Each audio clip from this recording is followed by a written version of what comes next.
Hello everyone. In this video, you will learn the following: the basic steps in PV system installation, the necessary tools for quality installation, the key factors to consider when carrying out a site assessment, and the most important consideration while installing system components. First point in our agenda is to look at the steps in PV installation.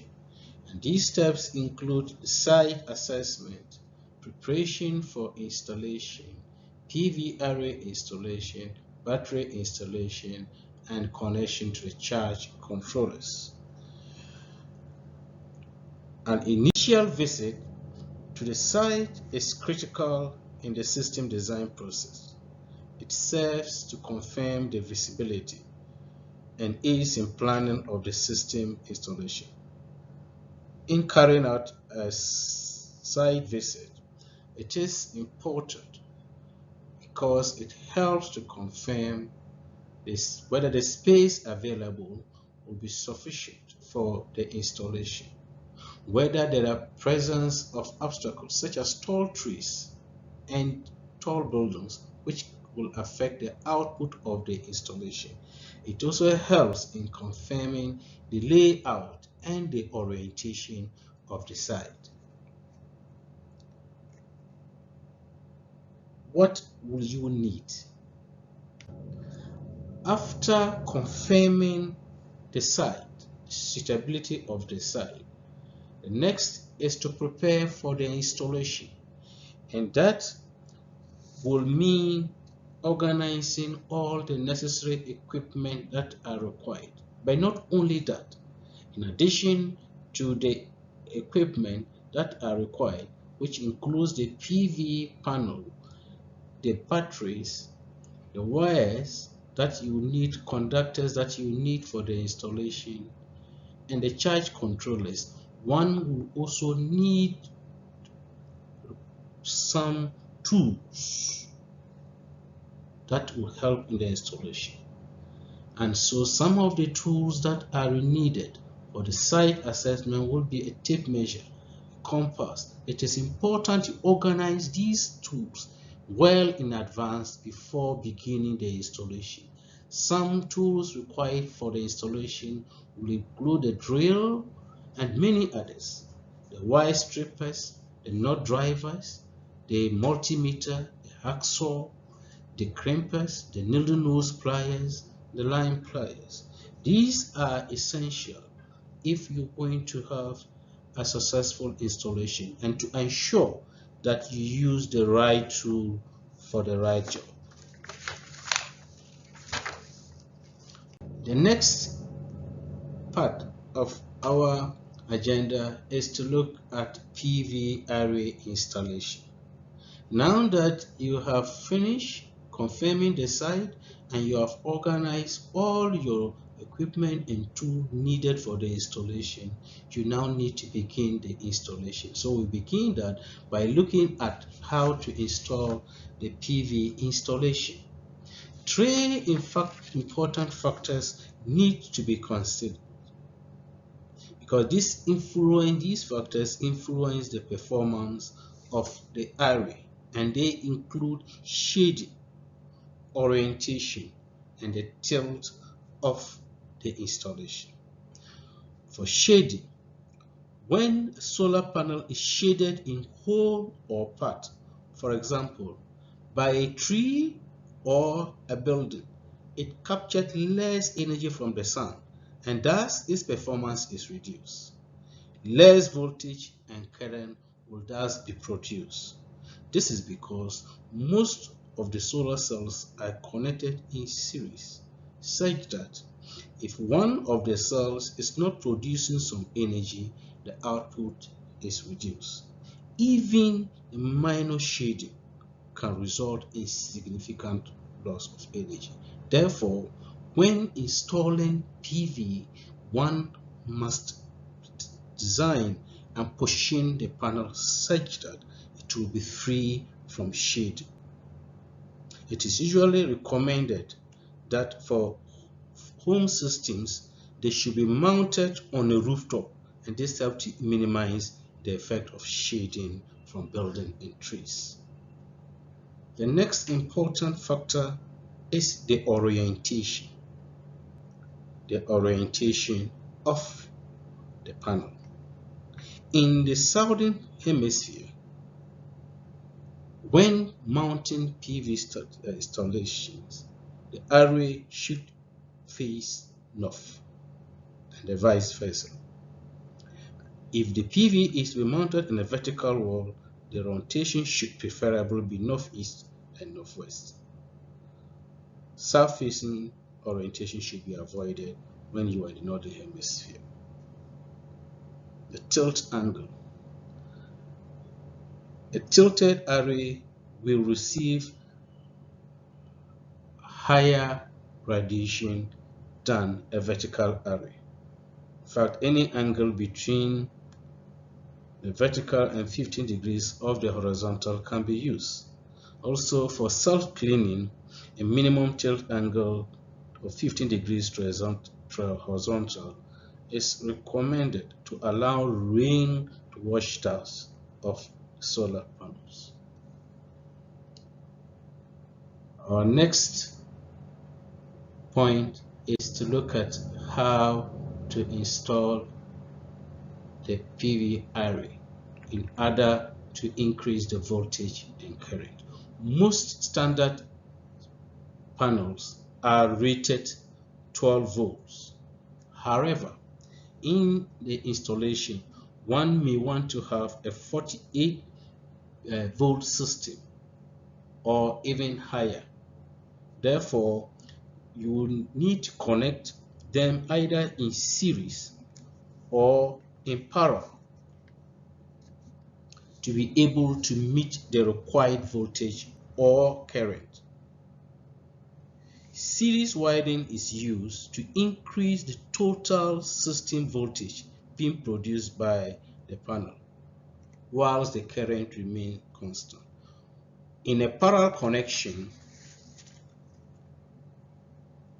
the voltage output remains the same, but the current is increased. So, for example, we have 4 systems connected in series. Each of the panels rated 12 volts. And the series connection involves connecting the positive terminal of one solar panel to the negative terminal of the next solar panel in that order. When solar panels are connected in series, the total voltage will increase. So we have 4 solar panels, each of them being 12 volts. The total output of this would be a 48 volt system, but the current will still remain 6 amps. If you want to increase the current, then the parallel connection is rather used. In parallel connections, the positive terminals are connected together, whilst the negative terminals of the panels are also connected together. When this type of connection is done, the voltage remains the same as that of one PV cell, but the current is increased or added. Therefore, in the system in our diagram here, we have the total voltage being 12. That is equivalent to the voltage of a single cell, but the current is added. So we have 6 plus 6 plus 6 plus 6. We can also have a series parallel connection. That is when you want to increase both the current and the voltage. The next point is to have a look at connection of batteries.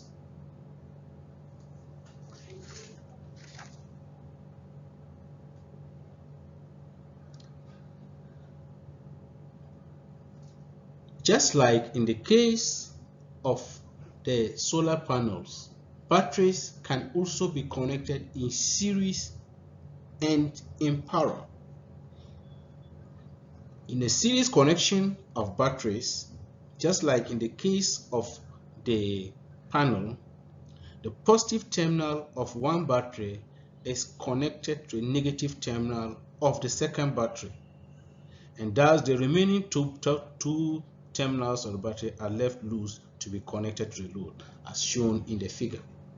If there are 3, it's the same thing. 4, you can have as many batteries as you desire connected in series. So when that is done, the total voltage is added. So you're going to have 24 volts because they are connected in series. But the current or capacity remains the same. When the batteries are connected in parallel, that is when the positive terminals are connected together. The positive terminal of the first battery is connected to the positive terminal of the second, and the negative panel of the first battery is also connected to the negative terminal of the second battery. You have parallel connection. When batteries are connected in parallel, the voltage remains the same, but the capacity doubles. So when you have 2 batteries connected the same, this is what happens. So for example, we have 2 12 volts 6 amp hour batteries connected in parallel. The net result will still be 12 volts, but the amp hours will increase, will double. If there were to be 3, then you will have them adding up. So 6 plus 6 plus 6, so that would have been 18 amp hours. If there were 4 connected in parallel, then the amp hours would have been 6 plus 6 plus 6 plus 6. Variable 6 times 4, so that would have been 24 amp hours, but the voltage remained the same. So we connect batteries in series to increase the voltage whilst maintaining the capacity, and connect them in parallel to increase the capacity while maintaining the voltage. So these 2 types of connections are normally done to meet the system requirements. So depending on the design, one can have either a series connection or a parallel connection, or both series parallel connection to meet the required voltage and current. After connecting your desired panel and your batteries, these will now need to be linked up using a charge controller. A charge controller is essential in many installations, as the name implies. It controls the charging of the battery, which is very good for the durability and the proper operation of the battery. So charge controllers are essential components of a PV installation. Most charge controllers have pictorial indication that guides the installation.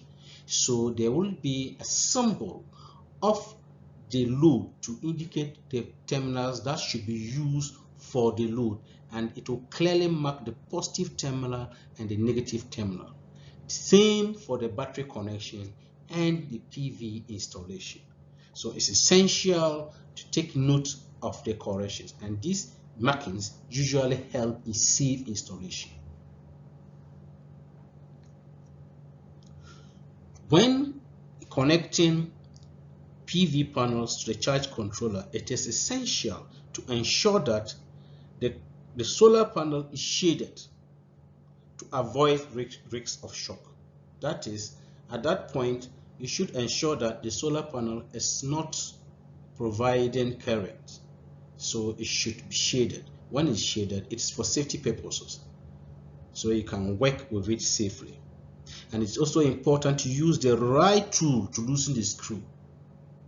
That is why, so during the preparation stage, you should have made sure the essential tool that is supposed to use to loosen it is part of your tools list, and that is what should be used in loosening the screw. And you must make sure that you fit the positive electric cable from the solar panel to the positive terminal of the voltage, and when you are connecting, and the negative terminal to a negative terminal of the charge controller. The same for the battery and the same for the DC panels. In summary, what we have learned in this video is the basic steps that needs to be done for PV installation. So we started by looking at site assessment, and we said for site assessment it is used to determine or confirm the feasibility of the location for the installation. When that is confirmed, you will now need to prepare for the installation. That is to organize all the equipment required. That is the PV panel, the battery, the charge controllers, and the cables for the installation. But in addition to that, you will also need to organize all the tools that will be needed for proper installation. You will then go ahead and install the PV array in series and in parallel. And we learned that series connection is done to increase the voltage, whilst parallel connection is done to increase the current. And so you can have a series parallel connection to increase both the current and the voltage. We also talked about battery installation, and we also learned that for batteries too, they can also be connected in series and in parallel. And the series connection here too is done to increase the voltage, and the parallel to increase the capacity of the batteries. Then we finally ended our study by looking at the connection to a charge controller. Thank you.